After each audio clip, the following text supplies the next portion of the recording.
On April 13, 2022, Felicia Johnson, a 24-year-old woman from San Diego, California, made a choice that would forever alter the course of her life.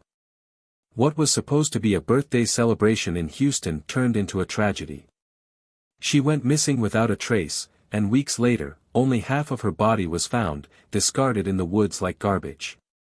Felicia Johnson was more than just a beautiful face. Born and raised in San Diego, she was known for her vibrant personality and boundless ambition. At 24, she was determined to make it in the world of modeling, carefully crafting her image with long hair, striking makeup, and a captivating smile.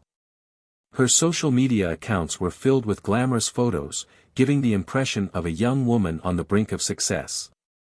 But behind the photos and the dream of a modeling career, there was more. Felicia's story was one of aspiration, of chasing the life she had always envisioned. Yet, in an instant, everything changed. Her decision to travel to Houston would be the last time her family would hear from her for days. Felicia Johnson had every reason to feel excited. It was her 24th birthday, and she was about to embark on a journey to Houston, a city that seemed to hold endless possibilities. She was ready for a fresh start, a brief escape from her everyday life in San Diego. Felicia spent weeks planning every detail, from booking her flight to deciding what clothes to bring. She made sure to pack an assortment of stylish outfits, knowing that she'd be documenting her adventures on social media for all her friends and family to see.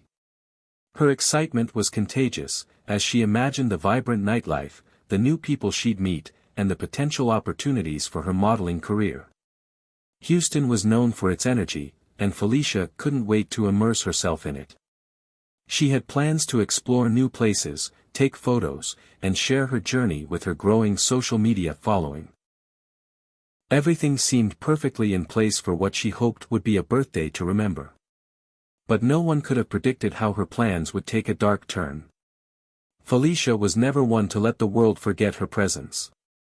Her social media was her lifeline, a window into her world where she shared her joys, her dreams, and her travels.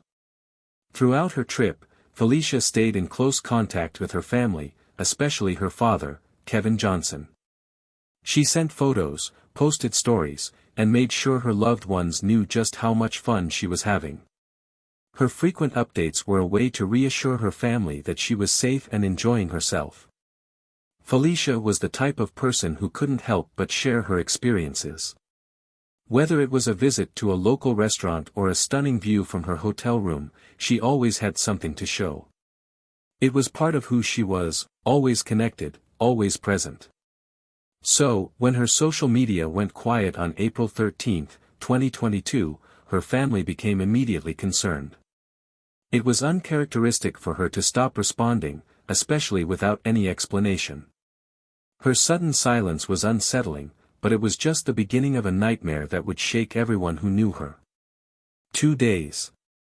That's how long it had been since anyone had heard from Felicia. 2 days without a single text, call, or post. Her family tried calling, but there was no answer. Her friends sent messages, but received nothing in return. By now, Kevin Johnson, Felicia's father, could feel the weight of the situation pressing down on him. Something wasn't right. He knew his daughter far too well, she wouldn't just vanish without a word. Panic slowly crept into his thoughts, growing stronger with each passing hour. Kevin's concern quickly turned to desperation. He didn't wait for the situation to escalate further, he took action. With a heavy heart and a mind full of worry, he hired a private investigator to begin searching for Felicia. There was no time to waste. Every moment counted. The investigator quickly traced Felicia's phone to a remote area in Houston, Bear Creek Park. But when they arrived, the search yielded nothing but more questions. The phone, found covered in blood, was a chilling sign that something terrible had occurred. Felicia was now a missing person, and her family was gripped by a sense of helplessness that they couldn't shake. Kevin's gut told him that his daughter was in danger. The police were notified, but it was clear that the response was slower than it should have been. For days, there was no real progress. It seemed that Felicia's case was just another cold missing person file in a long line of others. But Kevin wasn't about to let his daughter become just another statistic. He pushed the authorities, demanded answers, and with the help of community activists, he amplified his voice. As the days dragged on, the Johnson family grew increasingly fearful. They hadn't given up hope, but the evidence that was starting to surface painted a grim picture. The clock was ticking, and each hour that passed without any answers only deepened their sense of dread. The moment the private investigator tracked Felicia's phone to Bear Creek Park, a new chapter in the search for her began. It was a glimmer of hope, but it was also a grim discovery. Amid the dense trees and underbrush, the phone was found discarded by the side of the road, stained with blood. The sight of it was a cruel confirmation. Felicia was no longer just missing, something horrible had happened to her. For Kevin Johnson, this discovery was a gut-wrenching reality check. Until then, he had held on to the hope that his daughter was simply lost, that she was somewhere waiting to be found. But the blood on the phone told a different story. It was now clear that Felicia's fate was much darker than anyone had imagined. The investigators could no longer ignore the evidence. Felicia was in serious danger, and the time to find her had just become critical. The bloodied phone signaled a turning point, but it also raised many more questions. Was this where the crime had occurred? Was Felicia attacked at this spot, or was the phone discarded later? These questions would soon become the focus of the investigation, but the answers were nowhere to be found in that park. As the search for Felicia intensified, Kevin's frustration with the Houston Police Department grew. The discovery of her bloodied phone should have been the catalyst for a rapid response, but instead, it felt as though the case was slipping through the cracks. The police had been slow to act, and Kevin began to question whether they were giving his daughter's case the attention it deserved. His anger was palpable as he pushed for action, but the clock continued to tick with little progress. Kevin had been tirelessly calling the police, urging them to take his daughter's disappearance seriously. He had every right to be frustrated, his daughter's life hung in the balance, yet the response from the authorities was tepid at best. He felt as though the case was being treated as just another missing persons file, one that could easily be ignored. And for Kevin, this was personal. His daughter was more than a statistic, and the fact that she was a young woman of color made him fear that she was being overlooked. His plea for a swift response fell on deaf ears. In his eyes, the urgency of the situation was clear, but to the police, it seemed like a routine case. The lack of immediate action only fueled Kevin's determination to take matters into his own hands. He would not allow his daughter to be forgotten. With the police response still sluggish, the Johnson family was forced to rely on their own resources. They didn't wait for the authorities to take control, they took the initiative themselves. Flyers with Felicia's picture and description were plastered everywhere, on street corners, in stores, and on social media. Volunteers rallied around the family, each person determined to find any trace of the missing woman. But it wasn't just about posters and flyers. The search for Felicia had become a community effort. Activists from all walks of life joined the fight, demanding that the case be given the attention it deserved. They held rallies, reached out to the press, and pressured the police to escalate their efforts. It was a collective outcry for justice, and the Johnson family leaned on this support in their darkest hours. Despite the growing momentum, the search was far from easy. Houston is a vast city, and the trails were running cold. The police were still dragging their feet, and it seemed as though the case was becoming harder to crack with each passing day. But the Johnson family and their supporters refused to relent. They understood that if they were going to find Felicia, they would have to do it themselves, with every ounce of strength and energy they had left. With each new lead that turned up nothing, the family's frustration grew, but their resolve grew stronger too. The truth was out there, and they would stop at nothing to uncover it. As the search continued, so did the tension. Was Felicia still alive? And if so, where was she? On February 7, 2023, a discovery was made that would change everything. In the dense underbrush of Sam Houston National Forest, skeletal remains were found protruding from a torn garbage bag. The sight was horrifying, a torso, partially exposed, and clearly belonging to a woman. Despite the many efforts of volunteers, police, and private investigators, the discovery marked a painful milestone in the search for Felicia Johnson. However, the recovery would be incomplete. Only half of Felicia's body would ever be found, the other half seemingly lost in the thick of the forest, forever hidden from view. The skeletal remains, though macabre, confirmed the worst fears of Felicia's family. What had started as a search for a missing woman now became the grim reality of a murder investigation. For days, the Johnson family had clung to the hope that Felicia would be found alive.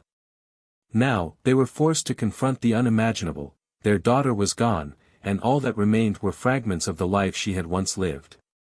The discovery of the remains came after weeks of searching. The forest, once a place of potential discovery, had become a place of unbearable silence.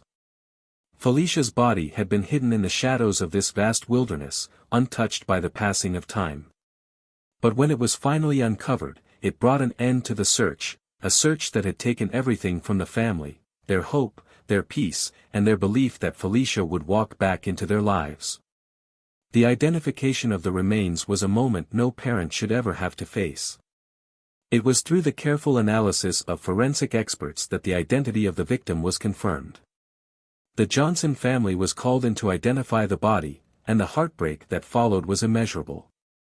There, in a sterile room filled with sorrowful silence, they were forced to come to terms with the truth. The remains belonged to their beloved daughter, Felicia. For Kevin and Myra Johnson, the moment of identification was the moment they lost everything. Their daughter, the young woman they had raised with so much love, was gone, and all they had were the remnants of what she had once been. The pain of seeing their daughter's body, cold and lifeless, was too much to bear. The questions lingered: how had this happened? Who was responsible for taking her from them? And why was she left in such a terrible state, discarded like trash? The grief was all-consuming. Felicia had been a light in their lives, and now that light had been snuffed out. The remains, cold and broken, could never replace the vibrant, hopeful woman who had once filled their home with love and laughter. But the identification brought another cruel twist to the journey, a journey that, despite their best efforts, would not end with Felicia's return. For Felicia's parents, this moment was the final chapter in a story they had never wished to live. They had fought so hard, prayed so fervently, but the reality was too much to accept. The loss of their daughter, and the discovery of her remains in such a devastating condition, left them hollow. The family's world had shattered, and there was no putting the pieces back together.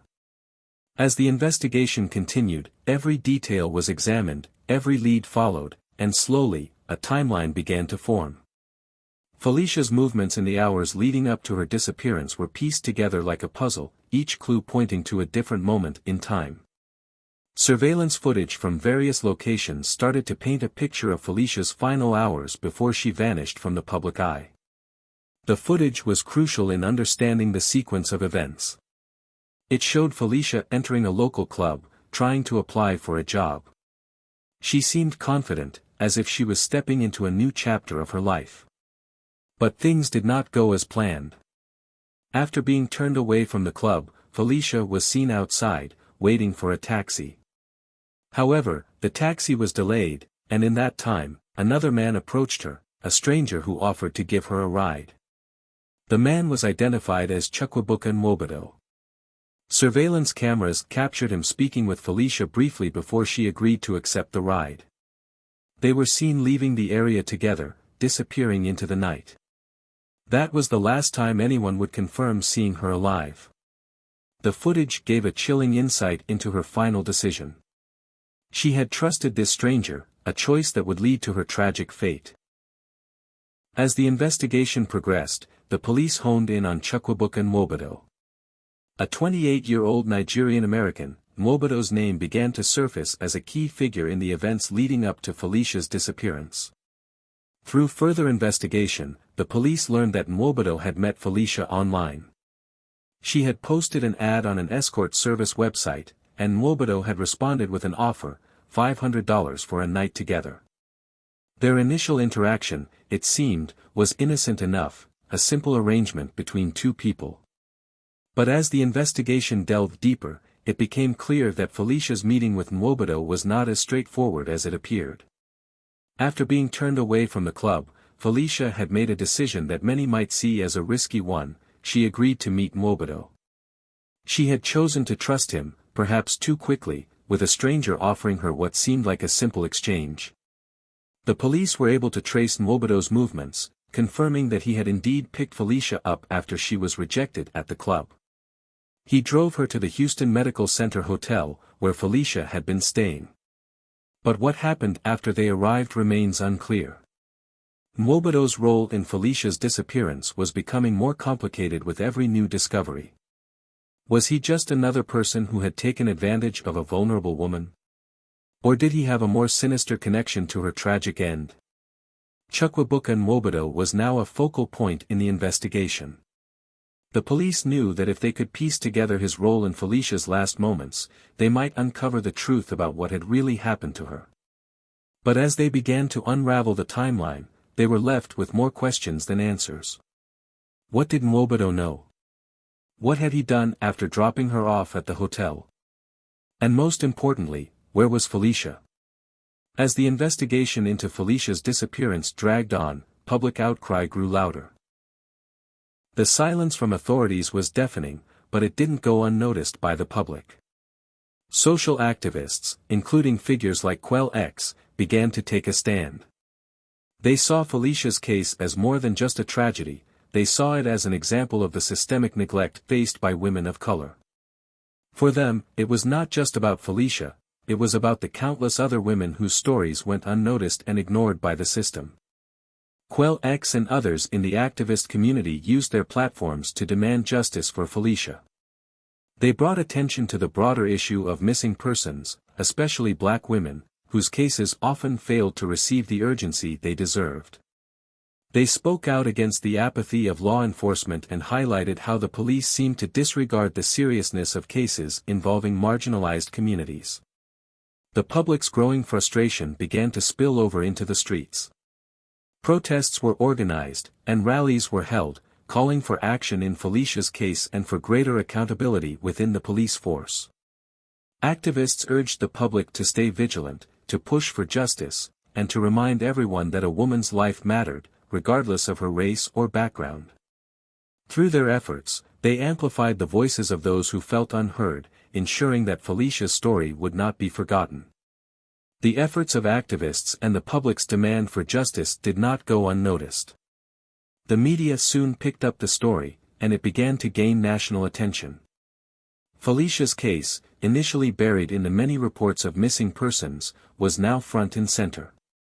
The Johnson family, in collaboration with the activist groups, used every tool at their disposal to bring attention to their daughter's disappearance. News outlets began to cover the case extensively, while social media platforms became a hub for sharing information and demanding justice. Social media, in particular, became a powerful tool for spreading awareness.